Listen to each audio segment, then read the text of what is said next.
Ayan po, nilipat ko na po siya sa stroller niyang bago. Kasi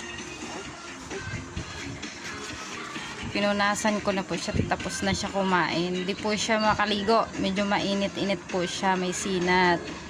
Eh, gusto niya lagi kinokot-kotan ng tenga.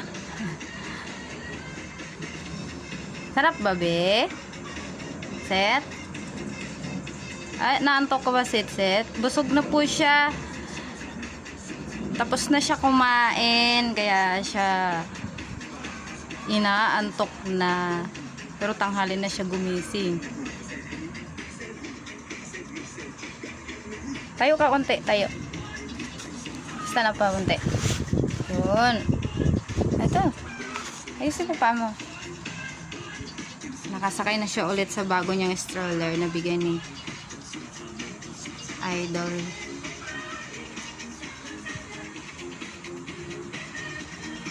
Sakit pa ba ulo mo? Oh, sakit pa daw ulo niya. Iinom tayo ng gamot. Dance ka muna, dance.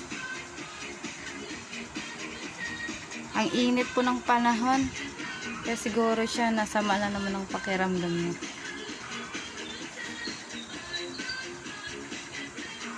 Bye-bye kasi. Bye-bye. Ay, bakit? Huwag, maplat yung ilong mo. Mahilig po siya makikinig ng radyo, mga tugtog.